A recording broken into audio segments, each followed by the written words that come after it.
In 1947, something unexpected happened. The Second World War had ended, but peace never really followed. The Cold War was already being fought in laboratories and skies instead of trenches. The United States and the Soviet Union raced to claim the best scientists, the newest weapons, and the greatest secrets. Every discovery mattered. Every unexplained event demanded an explanation that could tip the balance of power. That's when the sightings began. Strange lights over Washington State, metallic discs over the desert, and then Roswell. A rancher finds debris scattered across the sand. Local papers announce the capture of a flying disc. Within 24 hours, the military reverses the story, saying it was just a weather balloon. But by then, it was too late. The rumor had already taken root. Across America, people whispered about recovered bodies, secret autopsies, and wreckage stored on military bases. Inside the Pentagon, a different panic grew. What if the Soviets had developed aircraft beyond U.S. understanding?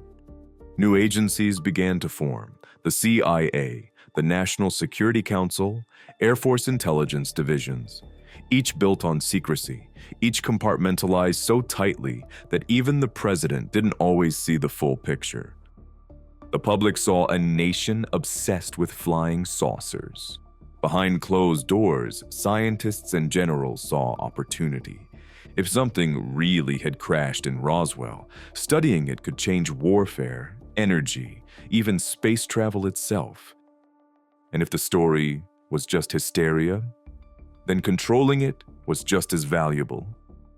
Somewhere in that haze of paranoia, power, and ambition, a name began circulating among insiders. A rumored committee, 12 men, chosen for loyalty and intellect, reporting only to the Oval Office. Their alleged purpose to manage foreign technology of unknown origin. They called them the Majestic 12.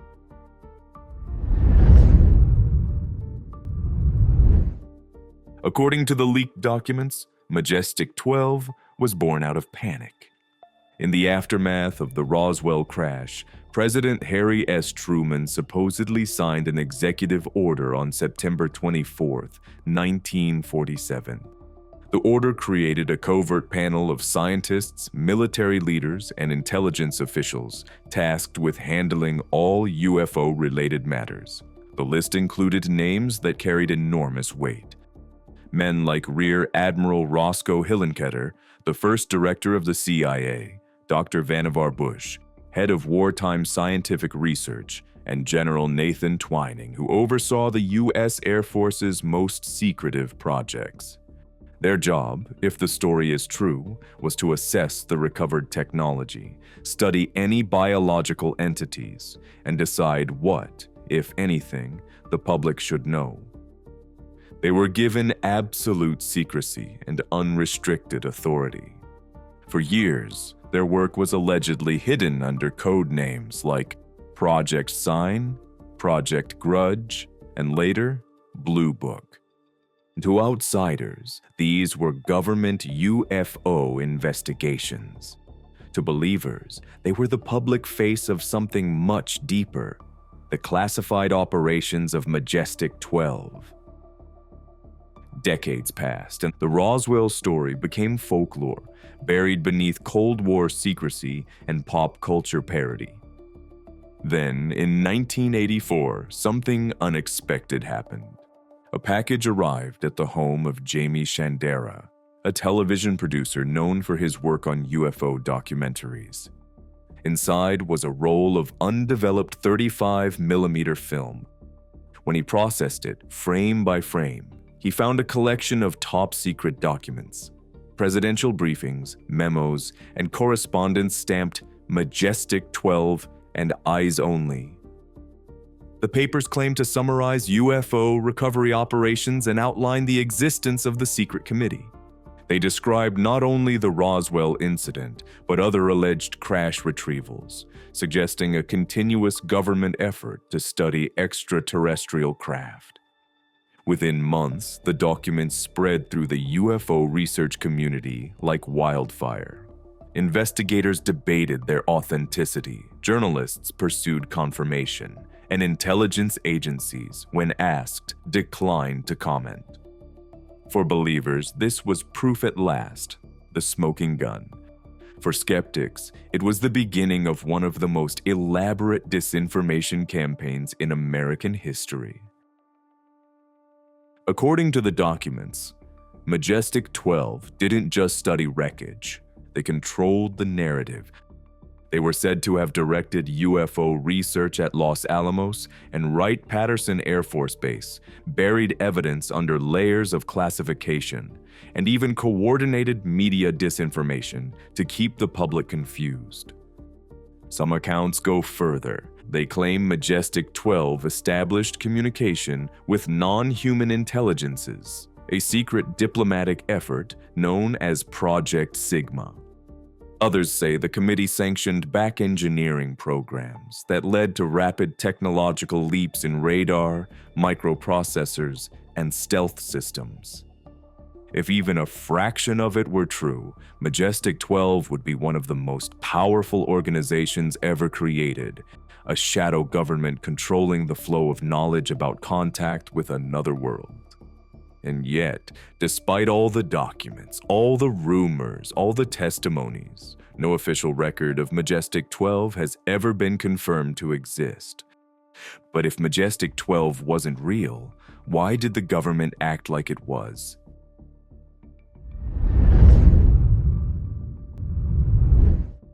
For most people, Majestic 12 sounds like just another Cold War legend, a ghost story dressed up in government stationery.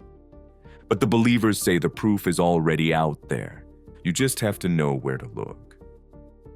Everything begins with the papers themselves.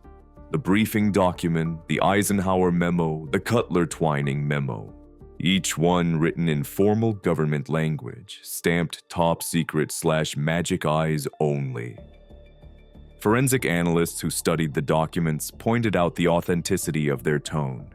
The spacing, the margins, even the phrasing matched official government memos from the late 1940s. The Truman signature appeared genuine under magnification, its pressure marks consistent with pen strokes from that era. The formatting was accurate down to the smallest detail, the kind of precision, they said, that would be nearly impossible for an outsider to fake without access to official templates or insider knowledge. To believers, this was no forgery, it was a leak. A glimpse into the secret machinery of government that was never meant to reach public eyes. The documents weren't the only clue. Over the years, a handful of military and intelligence insiders came forward, some named, others anonymous, claiming Majestic 12 was real. Richard Doty, a former Air Force Office of Special Investigations officer, described compartmentalized UFO recovery teams working under mysterious authority. Another Dr. Robert Sarbacher, a Pentagon consultant from the 1950s, admitted in letters that small bodies of non-human origin had been studied by elite groups he was not at liberty to name. Their accounts, while fragmented, echoed the same pattern. Secret committees, hidden funding, science far ahead of its time. None of them could prove Majestic 12 existed, but all insisted something like it did.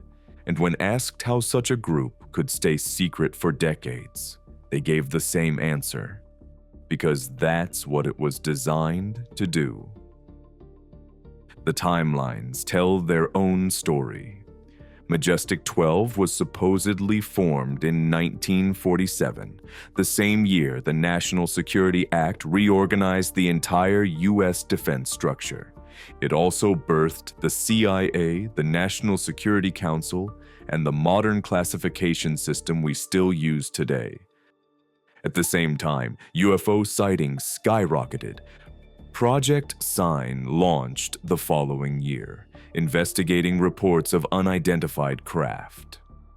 When it was shut down, Project Grudge replaced it, and then Project Blue Book. Each claimed to debunk UFOs, but each also quietly filed thousands of classified reports never released to the public. Believers say those programs were shells, fronts meant to absorb public curiosity, while Majestic 12 worked in the background, pulling the strings, funding the research, and controlling the narrative. The coincidences stack up too neatly for some. Each major government reorganization, each technological leap, seems to trace back to the same moment. 1947. Even the paper tells a story. Analysts who tested the leaked documents found that the fibers, ink patterns, and typewriter imprints all matched equipment used in the 1940s and 50s. When compared to genuine White House memos, the differences were nearly indistinguishable. A few discrepancies did appear. Minor inconsistencies in word spacing, punctuation, and line breaks. But to believers, that wasn't a flaw. It was evidence the documents had been retyped for distribution, possibly to protect sources. The typeface anomalies, they claimed, proved nothing except that the papers had been copied from originals that were still classified. And when the FBI released its own internal investigation under the Freedom of Information Act, it didn't close the case. It made it stranger. Their report concluded the MJ-12 papers were bogus, but the memo referencing that conclusion was itself labeled secret. Why classify a hoax? Why keep the names blacked out? For those who already believed, it only confirmed what they suspected. The cover-up was still alive. To believers, this isn't just a tangled web of coincidences and clever forgery. It's a chain of breadcrumbs, each one leading closer to the biggest secret in modern history. And if the documents are real, then someone inside the US government went to extraordinary lengths to make sure the truth stayed buried.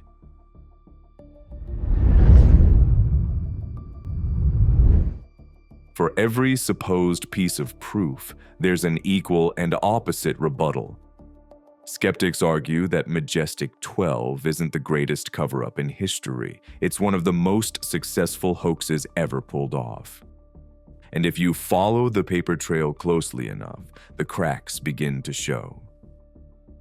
Government archivists and document experts have dissected the MJ-12 papers line by line, and to them, the evidence doesn't add up. The Truman signature, once held up as proof, appears identical to the one found on another publicly available memo. Not similar, identical, as if it had been lifted from a genuine document and photocopied into a fake one. Historians also noted formatting inconsistencies, typeface styles and spacing that didn't exist in 1947. The so-called Eisenhower briefing document uses terminology the government didn't start employing until years later. And several names mentioned in the memos were either dead, retired, or provably uninvolved in UFO research at the time. For skeptics, the verdict is simple. If you know where to look, the hoax reveals itself in the details. Others believe the documents were never meant to be convincing in the first place, because they weren't aimed at the public. They were aimed at the Soviets. During the Cold War, the United States frequently used misinformation to protect classified weapons programs. UFO stories made for the perfect smokescreen. Strange sightings over military test sites could hide the existence of spy planes, stealth technology, or radar experiments. By flooding the public and foreign intelligence with alien rumors, real secrets could stay hidden in plain sight. Some researchers think Majestic 12 was part of that strategy, a deliberate plant something that looked authentic enough to send KGB analysts chasing ghosts instead of jet schematics. And once the myth escaped into the wild, it spread faster than any official could have predicted. In that sense, Majestic 12 might not be a hoax gone wrong, but a psychological operation that worked exactly as intended. Every Majestic 12 document ever seen in public is a copy. No originals have ever surfaced. Not in presidential libraries, not in national archives, not in any authenticated government collection. When the FBI officially reviewed the material in 1988, they labeled it completely fabricated. And despite dozens of Freedom of Information requests, not a single unredacted file has ever mentioned Majestic 12 by name. The men listed in the documents left behind hundreds of verified letters, memos, and correspondences, yet none of them ever refer to MJ-12. To archivists, that silence is deafening. To believers, it's expected. And that's the problem. In this story, both sides can interpret absence as proof. The final counterpoint is psychological. Once a secret group like Majestic 12 enters the public imagination, it takes on a life of its own. Each new leak or testimony reinforces what came before, whether or not it's true. The myth feeds itself. Documentaries, books, and films recycle the same unverified evidence until repetition becomes reality. And in the process, it becomes nearly impossible to separate research from storytelling. Even experts who've studied the case for decades admit a strange paradox. The more people investigate Majestic 12, the blurrier it gets. Facts dissolve into theories, theories harden into belief, and belief for many feels like proof. Skeptics see Majestic 12 as the perfect storm: forged documents, Cold War anxiety, and a public eager to believe in hidden powers. They argue that if you strip away the mystery, you're left with nothing more than clever fabrication and coincidence. But still, every dismissal, every debunking, every denial only seems to keep the name alive. Because whether it's real or not, Majestic 12 has already achieved its purpose: to make us wonder what else our government isn't telling us.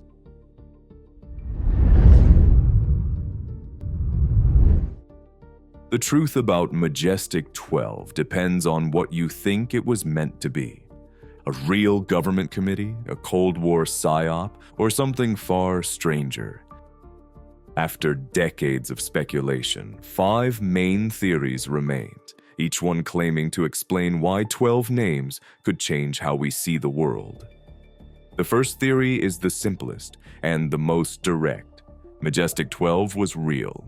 A secret task force created by Truman to manage extraterrestrial contact and conceal evidence of non-human technology.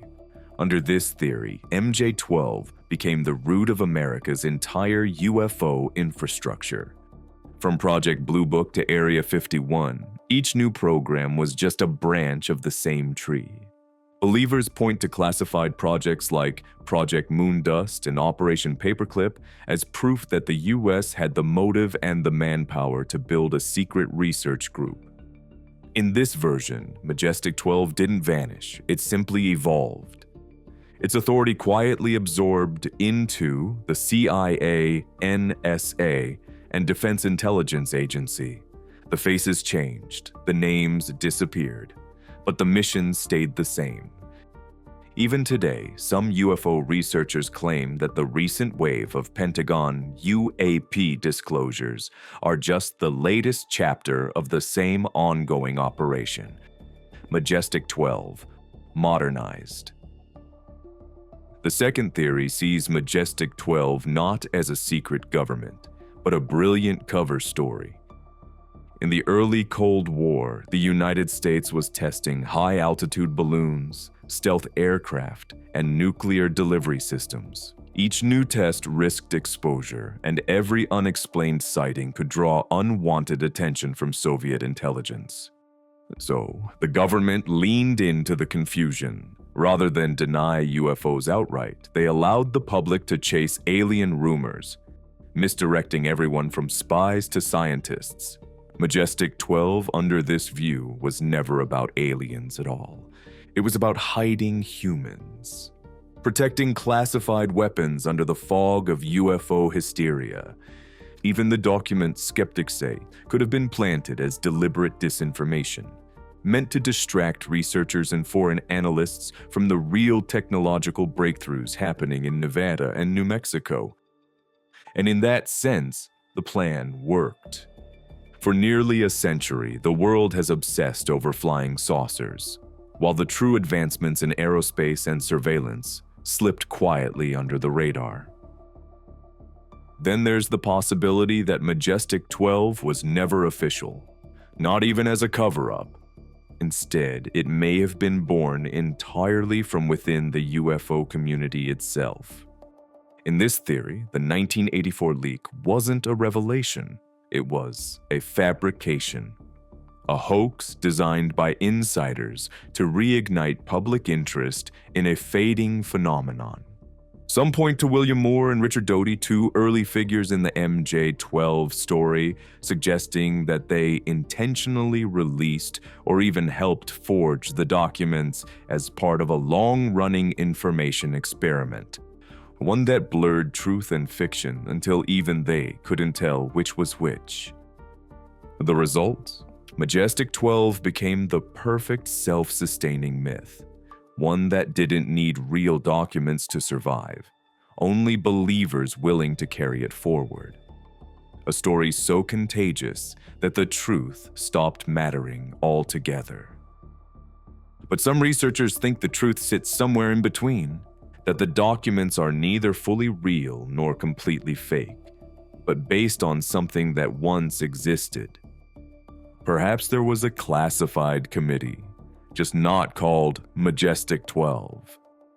A small interagency working group handling UFO reports, technology recovery, and nuclear-era anomalies. And somewhere along the way, someone with inside knowledge leaked or recreated pieces of it, rebranding them under a new name. In this hybrid theory, the myth of Majestic 12 serves as camouflage for real programs that continue today under new titles and deeper secrecy. Names like Unidentified Aerial Phenomena Task Force or AARO might just be the public face of a lineage that started back in 1947. The last theory crosses the line from speculation into something more philosophical and more disturbing. What if Majestic 12 was never about aliens at all? What if the 12 symbolized something else? 12 keepers of hidden knowledge, 12 gatekeepers managing the human perception of reality itself. In this view, MJ-12 represents a recurring pattern throughout history. Secret circles that control forbidden information, from ancient mystery schools to modern intelligence cabals. The UFO angle might be only one mask of a much older system of control. To some, that's the real secret. Not flying saucers, not crashed bodies, but the machinery of secrecy itself. The way power hides behind myth and how myth becomes the perfect hiding place for power. Each theory answers a few questions, but raises twice as many. Whether Majestic 12 was real, fake, or something in between, one fact remains. The documents changed how people think about government secrecy, and about the line between truth and belief. Because if something like MJ-12 could exist, even for a moment, what else might still be out there, buried in locked archives, waiting to be accidentally discovered?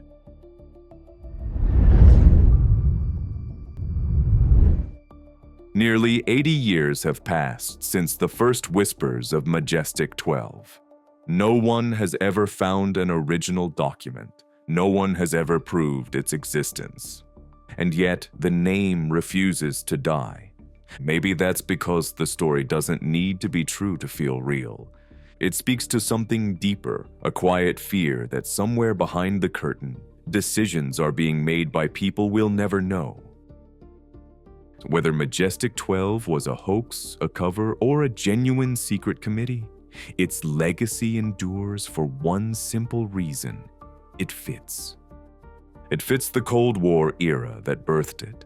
It fits the decades of denials and redactions that followed, and it fits the way truth and deception often blur until they're impossible to tell apart.